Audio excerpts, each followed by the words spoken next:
S'il arrive quelque chose à part votre foi, alors ce n'est pas un acte qui vient de vous. C'est un acte de Dieu par conséquent. Si quelque chose vient en vous, à part votre foi, alors ce n'est pas un acte qui vient de vous. C'est un acte de Dieu par conséquent. Alors, les 9 dons de l'esprit se trouvent où? Prenons Pierre, 2 Pierre, chapitre 1, verset 5. C'est là où se trouvent les 9 dons de l'esprit. Quand vous êtes baptisé du Saint-Esprit, alors Dieu vous dit, voici les 9 dons. Alors le Saint-Esprit va prendre les et va vous donner. La Bible dit dans 2 Pierre, chapitre 1, verset 5, pour cette même raison aussi, y apportant tout empressement, joignez à votre foi. Ça c'est la première. La foi, c'est un don. La vertu, c'est la puissance, c'est un don. Et à la vertu, la connaissance. La connaissance de la parole de Dieu, c'est un don. Donc il y a la foi, les premiers dons. Il y a la vertu, les deuxièmes dons. Il y a la connaissance, les troisièmes dons. Et la Bible dit que joignez à votre foi. C'est que la foi, c'est la première des choses que vous devez avoir dans le Seigneur Jésus-Christ. Après la foi, vous devez avoir la puissance de prêcher l'évangile là. C'est ce qu'on appelle la vertu. Après la puissance de la vertu là, il faut avoir la connaissance de la parole. Il ne faut pas introduire n'importe quoi si cela ne vient pas de Dieu. Donc il faut écouter Dieu vous parler. À partir de la connaissance de la parole là, vous amènerez beaucoup d'âmes à Christ. En dehors de la connaissance, il y a ce qu'on appelle la tempérance. Vous devez être un homme tempérant. Votre tempérance, tu dois être doux. La douceur que vous avez, la tempérance que vous avez, cela va amener un peuple quelque part. En dehors de la tempérance, vous devez joindre la patience. Soyez patient dans votre vie. Un homme qui, tu es toujours chaud. Tu n'es pas patient. Il faut que cela se fasse aujourd'hui. Moi, je veux seulement que Dieu puisse me guérir aujourd'hui. C'est la foi. C'est la foi, oui. Mais il faut joindre à la foi la vertu. En dehors de la vertu, il faut joindre la connaissance. Après la connaissance, il faut joindre la tempérance. Après la tempérance, il faut joindre la patience. Quand vous demandez à Dieu quelque chose, soyez patient. Il vous écoute et il va vous accorder ça au temps opportun. Et à la patience, il faut la piété. Il faut être des personnes douces. Ne soyez pas des personnes qui parlent trop, qui se chamaillent avec les gens partout. Il faut être un homme doux. La piété, la douceur, la longanimité. Et il dit, à la piété, il faut ajouter quoi? L'affection fraternelle. Ayez l'amour les uns les autres. Après la piété, il y a ce qu'on appelle l'affection fraternelle. Ayez l'amour les uns les autres. Soyez patients. Ça, ce sont les 9 dons de l'esprit. Quand vous êtes né de l'esprit du Seigneur, Dieu va vous donner cela. L'affection fraternelle, vous comptez avec les gens. Vous aimez les gens. Vous aidez les faibles. Les gens qui pleurent, qui sont dans les misères, vous devez les aider. Donnez à boire à ceux-là qui ont soif. Donnez à manger à ceux-là qui ont faim. Donnez les habits. Tu as beaucoup d'habits. Donnez à ceux-là qui n'ont pas d'amis. Vous avez beaucoup de chaussures. Vous prenez les chaussures, vous mettez dans la poubelle. Mais il y a des enfants qui sont pauvres, qui n'ont jamais porté de chaussures depuis leur naissance. L'affection fraternelle. Ne vous critiquez pas. Dans une même église, vous vous critiquez, vous vous haïssez, vous parlez mal les uns les autres. Et vous dites tout, sauf rien pour votre frère.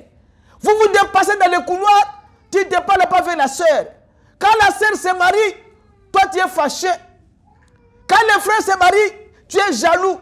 Ce n'est pas ça l'amour. L'affection fraternelle. Ayez l'affection les uns les autres.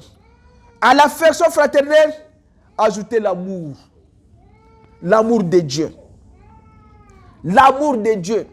Aimez Dieu de tout votre cœur, de toute votre âme et de tout votre esprit.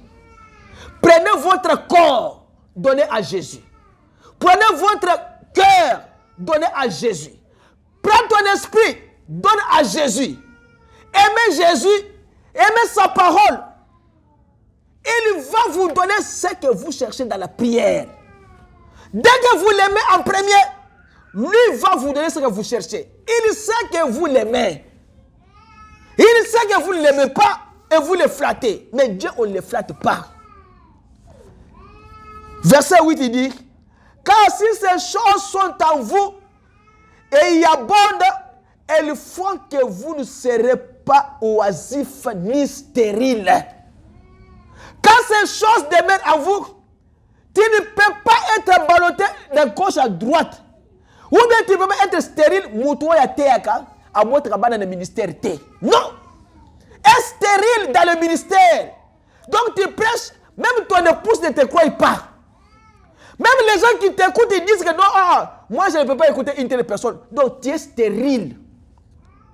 Et si ces choses demeurent en vous, tu ne seras pas ballotté oisif. Tu es à gauche, tu n'as pas une église fixe où tu pars. Tu écoutes celui-ci. Aujourd'hui, tu es chez les catholiques. Demain, tu es chez les protestants. L'autre jour, tu es. Il faut avoir une position claire dans la parole du Seigneur. Avoir une seule église que tu fréquentes, que tu choisis, tu es sûr que ce pasteur-là m'amènera au ciel. Il ne faut pas entrer dans une église où tu es incertain. Il ne faut pas aller là-bas. Tu sais que ce pasteur ne peut pas m'amener au ciel, mais tu es toujours là parce que ceux qui n'ont longué, non, on ne joue pas avec l'âme. On ne joue pas avec la vie éternelle. Ce que nous disons ici, c'est pour vous amener au ciel. Nous disons que le message que Dieu nous a donné, c'est pour nous préparer afin que nous puissions aller au ciel. On ne peut pas être oisif ni stérile pour ceux qui regardent la connaissance de notre Seigneur Jésus-Christ. Ayez la connaissance de Jésus. Qu'est-ce que Jésus veut que tu puisses faire? Qu'est-ce que Jésus veut? Nous allons dire ceci. Dans le baptême là, pourquoi les gens disent Matthieu 28 dit que baptisez-les au nom du Père, au nom du Fils et au nom du Saint-Esprit. Au nom du Père, du Fils et du Saint-Esprit. Et dans Acte 2, 10 jours plus tard, Pierre vient et il dit baptisez-les au nom de Jésus-Christ. Et pourquoi les gens baptisent au nom du Père 3 fois? Au nom du Père, parce qu'il y a des autres personnes, quand on était chez nous là-bas, on voyait les gens qui mettent les gens dans l'eau 3 fois. Au nom du Père, du Fils et du Saint-Esprit. Et nous, on était des enfants, on croyait que c'était un vrai baptême. Non, ça n'est pas un vrai baptême. Au nom du Père, au nom du Père, du Fils et du Saint-Esprit, non, ce n'est pas un vrai baptême. Mais Pierre vient après 10 jours, il dit que non, vous devez être baptisés au nom du Seigneur Jésus-Christ. Au nom de Jésus-Christ. Est-ce qu'il y a une contradiction entre Matthieu 28 et Acte 32? Non. Acte 32, non. Le nom du Père, du Fils et du Saint-Esprit, ça, ce sont des titres de Dieu. Dieu, son nom, c'est le Seigneur Jésus-Christ. Alors, quand Pierre a dit cela, les gens pouvaient dire que non, mais votre maître a dit, il faut baptiser au nom du Père, du Fils et de l'Esprit. Mais le nom là, c'est un nom au singulier. Père, Fils et le Saint-Esprit. Mais le nom de Dieu, c'est quel nom? Alors, le message nous dit ceci, que quand nous regardons dans la Bible pour éclaircir ces choses, nous voyons que dans le Nouveau Testament, on n'a jamais baptisé quelqu'un au nom du Père, du Fils et du Saint-Esprit. Tout le monde dans le Nouveau Testament ont été baptisés au nom du Seigneur Jésus-Christ. Parce que au nom du Père, c'est la filiation. Au nom du Fils, au nom du Père, c'est la paternité. Au nom du Fils, c'est la filiation. Saint-Esprit, c'est lui-même. Écoutez la différence. Écoutez ce qu'on appelle jonction. Le Père, c'est le Seigneur. Le Fils, c'est Jésus-Christ le Fils. Le Saint-Esprit, c'est le Saint-Esprit. Maintenant, est-ce que Pierre a contredit Jésus ou non? Non. Nous allons prendre pour distinguer cela, parce qu'il nous reste quelques minutes, pour 15 minutes, pour distinguer cela dans Matthieu. Matthieu chapitre 1, verset 18. Si vous prenez un livre, on vous dit que Robert et Marie ont vécu 120 ans et ont eu 3 enfants. Pour savoir que Robert et Marie ont vécu et ont eu des enfants, 3 enfants, il faut faire quoi? Il faut lire l'ouvrage de Robert et Marie. Pour lire, il faut aller au début savoir comment est-ce que Robert se sont mariés et ils ont vécu et ils ont eu ces 3 enfants. Maintenant, au nom du Père, qui est ce Père? Au nom du Fils, qui est Fils? Le Saint-Esprit, qui est le Saint-Esprit? Et pourquoi Pierre a dit, baptisez-les au nom du Seigneur Jésus-Christ? Pour le savoir, nous prenons Matthieu 1, verset 18. Pour voir qui est le Père. Jésus là c'est qui? Le Fils là c'est qui? Amen. Voici de quelle manière la naissance de Jésus. Marie, sa mère, ayant été fiancée à Joseph, se trouva enceinte par la vertu du Saint-Esprit. C'est que le Saint-Esprit, c'est lui le Père de Jésus. C'est ça, non? Parce qu'elle était fiancée à Joseph. Joseph ne l'a pas connu, mais elle se trouva enceinte par la puissance du Saint-Esprit. Maintenant, le Saint-Esprit est le Père de Jésus. Et qu'ils aient habité ensemble. Vous voyez? Là maintenant, nous voyons que l'Esprit de l'ange dit à Marie que tu seras enceinte par la vertu du Saint-Esprit. C'est que le Saint-Esprit là, c'est celui-là qui est le Père de Jésus. Le Père de Jésus, c'est lui, le Dieu Tout-Puissant. Et Jésus lui-même est le Fils. Écoutez. Il dit,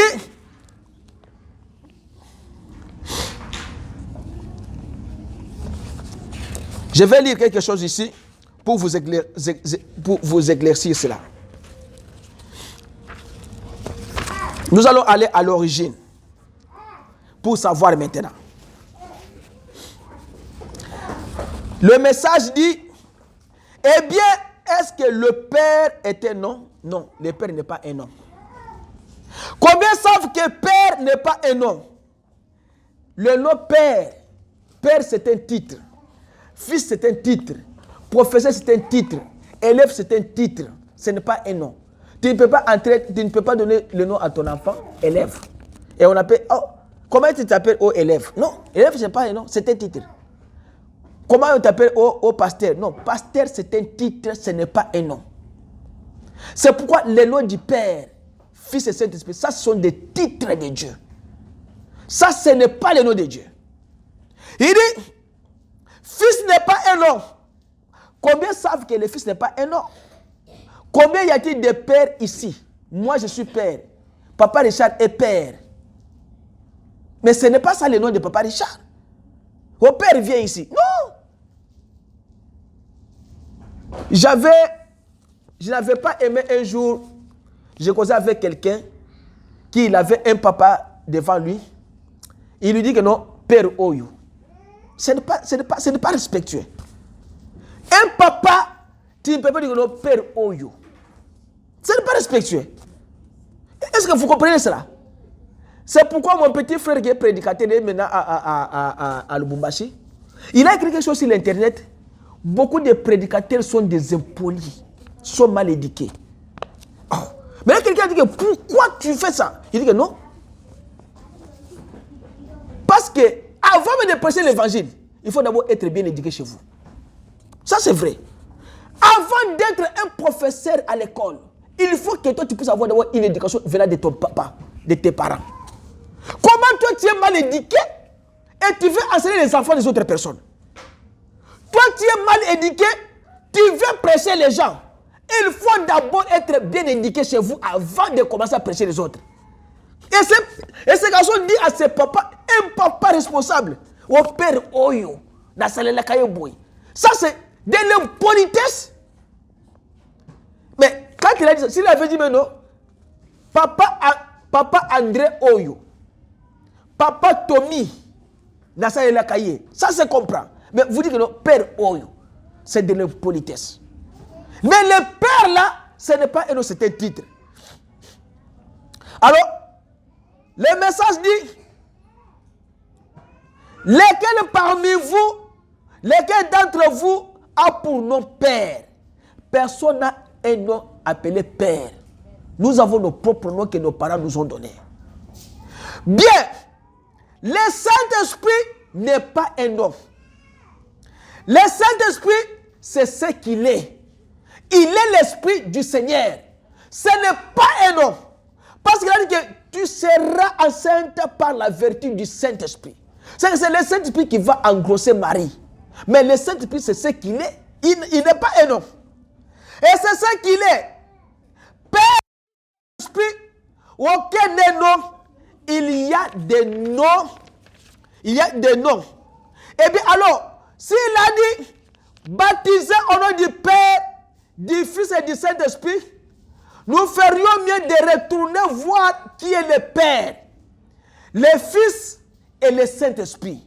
Alors, revenons prendre le chapitre 1 de Matthieu, là où nous avons lu Matthieu 18, pour voir qui est le personnage dans lequel nous sommes censés baptiser. C'est que nous sommes censés baptiser au nom du Père, du Fils et du Saint-Esprit. Matthieu 1, 18. Voyons. Nous commençons maintenant avec Matthieu chapitre 1 et le verset 18. Alors il dit, voici de quelle manière arriva la naissance de Jésus. Marie, sa mère, ayant été fiancée à Joseph, se trouva enceinte non par Joseph, mais par la vertu du Saint-Esprit. Ce n'est pas Joseph qui l'a engrossé, le Saint-Esprit. Maintenant, il dit, baptisez au nom du Père, du Fils et du Saint-Esprit. Maintenant, le Saint-Esprit là n'est pas le nom, mais il est ce qu'il est. Alors, il dit, alors, voici de quelle manière arriva la naissance de Jésus-Christ. Marie, sa mère, ayant été fiancée à Joseph, se trouva enceinte par la vertu du Saint-Esprit, de Dieu le Père. Alors, lequel de ceux-ci est son père? La Bible dit ici que son père, c'était ceci, le Saint-Esprit. Alors que Jésus a dit que son père, c'était ceci, c'était Dieu. Alors, lequel est son père? Alors, s'il a eu des pères, Jésus est un enfant illégitime. C'est que Jésus a dit que mon père m'a donné le pouvoir. Tout pouvoir m'a été donné au ciel et sur la terre. Par qui? Par son père. Maintenant, de l'autre côté, il dit que non, Marie, avant de mettre Jésus au monde, il était engrossé par qui? Le Saint-Esprit. C'est que Dieu au ciel, c'est son père. Le Saint-Esprit qui vient sur la terre, engrossé Marie, c'est son père. C'est que Dieu et le Saint-Esprit, c'est une seule personne. Maintenant, Philippe posa la question à Jésus. Montre-nous les pères. Jésus lui a dit, ah, celui qui me voit mon Père. C'est que Dieu, le Saint-Esprit et Jésus, c'est une seule personne. C'est pourquoi Jésus leur a dit, vous devez baptiser les gens au nom du Père, du Fils et du Saint-Esprit. Alors il dit,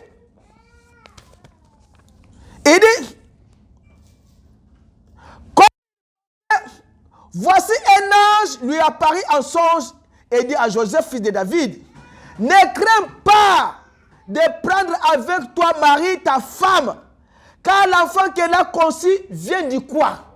Vient du Saint-Esprit. Ça, c'est dans la Bible. Il dit que l'enfant que Marie a dans le ventre là, il vient du Saint-Esprit. Le Saint-Esprit, c'est son Père. Dieu aussi, c'est son Père. Maintenant, le Saint-Esprit et Dieu, c'est la même personne. Alors il dit, comment peut être son propre père? Comment un papa peut être son propre papa? Quand je lisais ça hier, je me suis posé la question. Avez-vous déjà vu un enfant qui bénit son père? Jamais un enfant ne peut pas bénir son père. L'enfant peut souhaiter à son père de bonnes choses, mais l'enfant ne peut pas bénir son père. C'est le papa qui bénit l'enfant. C'est le supérieur qui bénit l'inférieur. Dieu ne peut pas être son propre père. Il aurait des pères. Si c'était vrai, le Saint-Esprit est Dieu.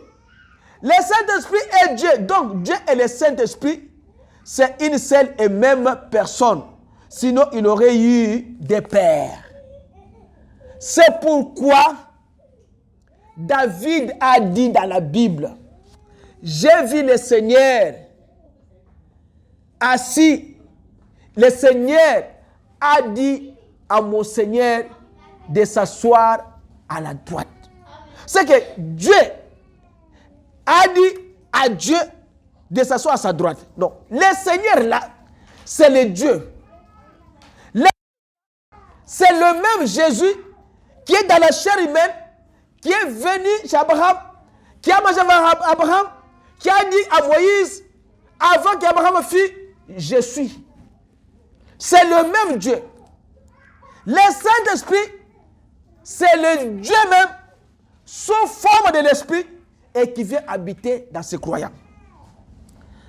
Et William Branham dit, si quelqu'un pense qu'il y a 3 personnes en Dieu, c'est par manque d'une expérience spirituelle. Il faut vous enseigner des choses qui vont vous permettre de savoir Dieu est votre Père. Jésus, c'est votre Dieu. Et le Saint-Esprit est Dieu. C'est que ces 3 sont un et une seule personne. Il n'y a pas 3 personnes en Dieu. C'est déjà coupé. Il n'y a pas 3 personnes en Dieu. Il y a une seule personne qui s'appelle le Seigneur Jésus-Christ. Et le nom de Dieu, c'est le Seigneur Jésus. Comment on saura que le nom de Dieu, c'est Jésus? Allons maintenant pour terminer dans Ésaïe. Pour voir maintenant. Et la Bible dit que donnez le nom là à qui? Donnez le nom de Jésus. Et Jésus, c'est qui? Dieu, c'était Emmanuel, Dieu avec nous. Les fils là, qu'on a lu dans Hébreu là. On lit 7. On lit d'abord 7. 14. Ésaïe 7, 14. C'est pourquoi le Seigneur lui-même vous donnera un signe. Voici la Vierge deviendra enceinte et enfantera un fils. Et elle lui donnera le nom d'Emmanuel. Voyez? L'Emmanuel signifie quoi? Emmanuel signifie quoi? Dieu avec nous. C'est que la dispensation de la filiation là, c'est toujours Dieu. On lui donnera le nom d'Emmanuel qui signifie que Dieu avec nous. C'est que le Père là, c'est le Père. Le Saint-Esprit, c'est le Père. Les Fils, là, c'est le Dieu avec nous. Alors, terminons pour dire ceci.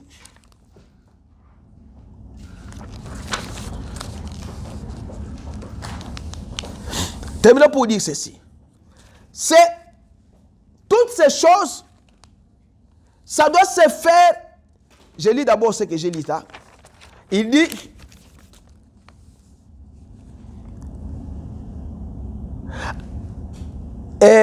comme il pensait, ça c'est dans Matthieu là, au verset 21, de Matthieu 1 là. J'ai dit, il dit, elle enfantera et tu lui donneras le nom, et tu donneras le nom d'Emmanuel, ce qui sauvera son peuple de ses péchés. Tout cela arrivera que s'accomplisse ce que le Seigneur avait annoncé par le prophète. Voici la Vierge sera enceinte, elle enfantera un fils et on lui donnera le nom d'Emmanuel, ce qui signifie Dieu avec nous. Ça doit être le problème de la révélation. Quand vous voyez que quelqu'un a pris le baptême au nom du Père, au nom du Fils et du Saint-Esprit, ce n'est pas un vrai baptême. Le baptême se donne au nom du Seigneur Jésus-Christ. Et William Branham dit que maintenant je vais vous présenter un élément essentiel. En effet, il n'a jamais désobéi à l'ordre. Mais dans Matthieu au chapitre 16, Jésus, au moment où il descendait de la montagne, il a dit, qui dit-on que je suis, moi le Fils de l'homme? Pierre a dit, vous êtes Élie, ils ont dit tout. Mais Jésus leur a dit, mais vous, qui dites-vous que je suis? Et Pierre a dit, tu es le Fils du Dieu vivant. Jésus lui a dit, Pierre, ce n'est pas la chair et le sang qui t'ont révélé ça, mais c'est le Père qui est au ciel qui t'a révélé. Mais si cette pierre, sur cette roc, sur ce roc, je bâtirai mon église. Il a dit, ça, c'est ce qu'on appelle une révélation. Il dit, il faut que cela vienne par une révélation spirituelle. Pierre a la clé. Comme il avait la clé, cette clé qu'il avait, c'était impossible pour que Pierre puisse mentir. C'était impossible pour que Pierre puisse se détourner. Il est impossible que Dieu mente. Il avait les clés. Jésus lui avait donné les clés quand il a ressuscité le 3e jour. Comme ça, il avait les clés de la mort et du séjour de la mort. Mais pas les clés du royaume. Les clés du royaume ont été données à Pierre. C'est qu'il y avait les clés de la mort et du séjour des morts. Il y avait aussi ce qu'on appelle la clé ou les clés du royaume. Et c'est Pierre qui détenait cette clé-là. C'est pour vous donner ce qu'on appelle la vie éternelle. Quand vous avez une meilleure révélation de la parole du Seigneur, la vie éternelle est à la porte de vous. La vie éternelle est en vous. Et vous êtes un homme béni. C'est pourquoi vous devez marcher avec des versets bibliques dans la tête. Sache que non. Moi ici, est-ce que réellement on m'a baptisé au nom du Seigneur Jésus-Christ ou bien on m'a baptisé au nom du Père, du Fils et du Saint-Esprit? Recherchez votre vie. Après, vous devez savoir, est-ce que moi ici, je suis un homme sauvé ou bien je ne suis pas un homme sauvé? Vous devez savoir, est-ce que je me suis déjà repenti de ces péchés que j'avais fait là? Est-ce que le Saint-Esprit est à moi ou bien le Saint-Esprit n'est pas à moi? Vous devez vous rechercher parce que la vie éternelle, on ne joue pas avec. C'est une seule fois, vous l'aurez ou bien vous la perdez, c'est tout. Mais au lieu de perdre la vie éternelle pour les choses de ce monde, mieux vaut sacrifier les choses de ce monde pour avoir la vie éternelle. C'est la meilleure des choses. Sacrifiez votre maison, sacrifiez votre honneur pour la vie éternelle. La Bible dit que celui qui cherchera à sauver sa vie, la perdra. Mais celui qui perdra sa vie à cause de moi, la sauvera. Perdez votre vie au profit de la vie de Dieu. Regardez qu'est-ce que vous avez fait dans la vie. Quelle est la chose qui vous manque? Et est-ce que avez-vous été, tu es baptisé du Saint-Esprit ou tu es baptisé du Saint-Esprit? La Bible est claire. La Bible dit, venez à moi, vous tous qui êtes fatigués, je vais vous donner du repos. Pour conclure, je vais dire ceci. William Branham dit, et nous avons tous été baptisés dans un seul esprit pour former un seul corps. C'est le corps du Seigneur Jésus-Christ.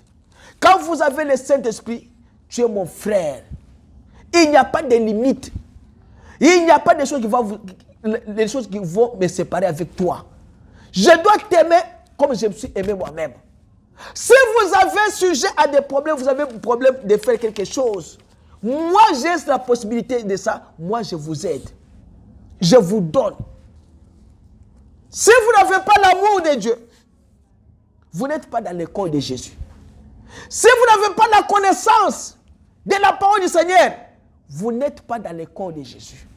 Si vous n'avez pas la vertu, la puissance de Dieu, tu n'es pas dans le corps de Jésus.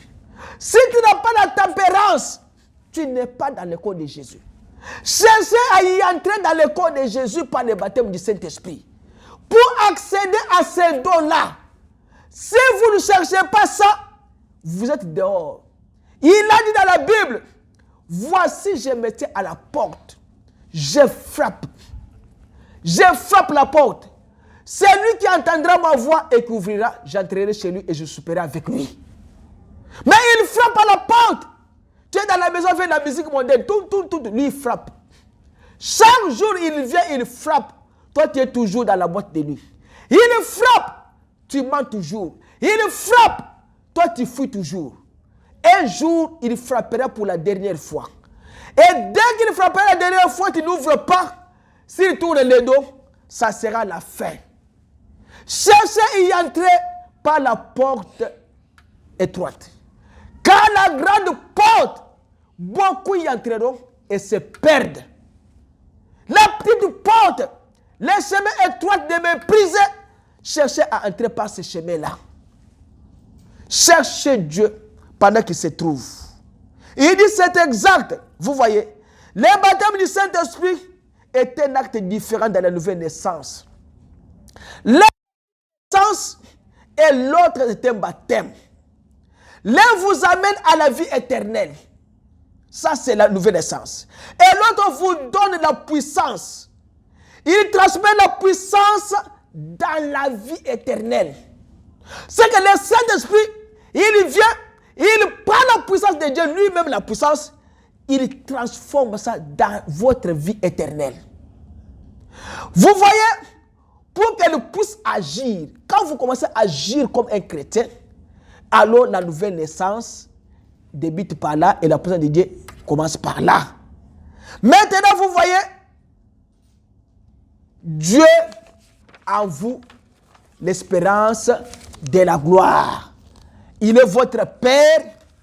Il est celui qui vous dit, entrez par la porte étroite. Entrez par la porte appelée le Seigneur Jésus. Entrez par le Saint-Esprit. C'est le Saint-Esprit qui vous guide. C'est le Saint-Esprit qui vous aime et qui vous donne accès à ses dons. Cherchez à y entrer pour ne pas être perdu. Que le Seigneur vous bénisse. Acclamons le Seigneur et nous allons...